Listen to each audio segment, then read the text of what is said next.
بسم اللہ الرحمن الرحیم۔ السلام علیکم ورحمۃ اللہ وبرکاتہ۔ فیض ٹی وی کے دیکھنے اور سننے والوں کو خوش آمدید۔ آج کی ویڈیو میں ہم بات کریں گے مسجد اقصی کی تاریخ کے متعلق۔ ویڈیو میں آگے بڑھنے سے پہلے جنہوں نے ہمارے فیض ٹی وی کو سبسکرائب نہیں کیا وہ ہمارے فیض ٹی وی کو سبسکرائب کریں تاکہ ایسی ہی اور انفارمیٹو ویڈیو آپ تک پہنچائی جا سکے۔ مسجد اقصی مسلمانوں کا قبلہ اول ہے۔ ہجرت کے بعد 16 سے 17 ماہ تک مسلمان بیت المقدس کی جانب رخ کر کے ہی نماز ادا کرتے تھے۔ پھر تحویل قبلہ کا حکم آنے کے بعد مسلمانوں کا قبلہ خانہ کعبہ ہو گیا۔ مسجد اقصی خانہ کعبہ اور مسجد نبوی کے بعد تیسرا مقدس ترین مقام ہے۔ مقامی مسلمان اسے المسجد الاقصی یا حرم قدسی شریف کہتے ہیں۔ یہ مشرقی یروشلم میں واقع ہے جس میں اسرائیل کا قبضہ ہے۔ جب یہ یروشلم کی سب سے بڑی مسجد ہے جس میں 5000 نمازیوں کی گنجائش ہے، جبکہ مسجد کے صحن میں بھی ہزاروں افراد نماز ادا کر سکتے ہیں۔ نبی کریم صلی اللہ علیہ وآلہ وسلم سفر معراج کے دوران مسجد حرم سے یہاں پہنچے تھے اور بیت المقدس میں تمام انبیاء کی نماز کی امامت کرنے کے بعد براق کے ذریعے 7 آسمانوں کے سفر پر روانہ ہوئے۔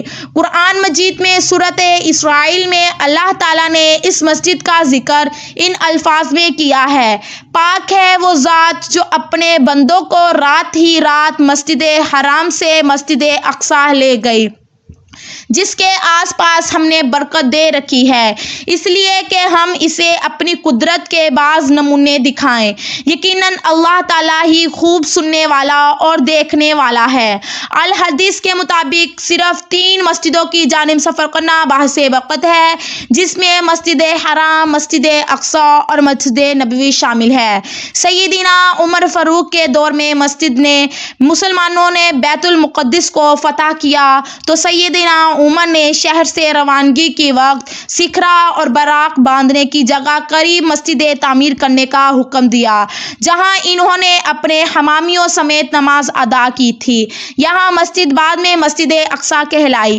قرآن مجید کی سورۃ بنی اسرائیل کے آغاز میں اس مقام کو مسجد اقصی کہا گیا۔ اس دور میں بہت صحابہ نے تبلیغ اسلام اور اشاعت دین خاطر بیت المقدس میں اقامت اختیار کی۔ خلیفہ عبد الملک بن مروان نے مسجد اقصی کی تعمیر شروع کرائی اور خلیفہ ولید بن عبد الملک نے اس کی تعمیر مکمل کی اور اس کی تنظیم آرائش کی۔ بعد خلیفہ عبد الجابر منصور نے بھی اس مسجد کی مرمت کرائی۔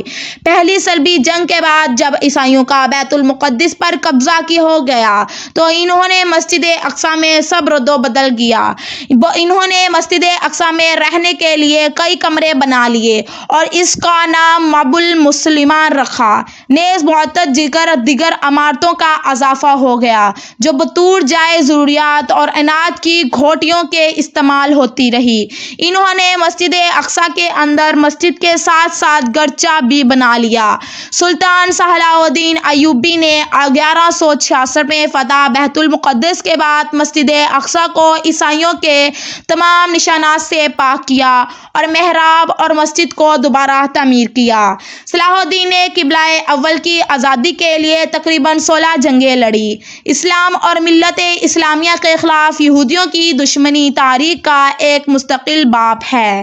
یہودی مدینہ سے عہد رسالت مآب میں جو شوروں اور سازشیں کی ان کی تاریخ اسلام کا ہر طالب علم آگاہ ہے۔ گزشتہ 14 صدیوں سے یہودیوں نے مسلمانوں کے خلاف بالخصوص دیگر انسانیت کے خلاف بالعموم موازنہ رویہ اپنا رکھا۔ 20ویں صدی کے الحدیث سانحات میں سب سے بڑا سانحہ مسلح فلسطین ہے۔ یہودی نصاری نے جب یہ مسئلہ پیدا کیا گویا اسلام کے دل میں خنجر کھوپ رکھا ہے۔ 1948 میں اسرائیل کے قیام کے بعد یورپ سے آئے ہوئے غاصب یہودی نے ہزاروں سال سے فلسطین میں آباد فلسطینیوں کو اس کی زمینوں اور جائیدادوں سے بے دخل کر کے انہوں نے کیمپوں میں نہایت ابتر حالت میں زندگی بسر کرنے پر مجبور کر دیا۔ 21 اگست 1996 کو ایک یہودی ڈینس مائیکل روہان نے قبلہ اول کو آگ لگا دی، جس سے مسجد اقصیٰ 3 گھنٹے تک آگ کی لپیٹ میں رہی اور جنوبی مشرقی جانب عین قبلے کی طرف کا بڑا حصہ گر پڑا۔ محراب میں موجود ممبر پر نظر آتش ہو گیا جسے صلاح الدین ایوبی نے فتح بیت المقدس کے بعد نصب کیا تھا۔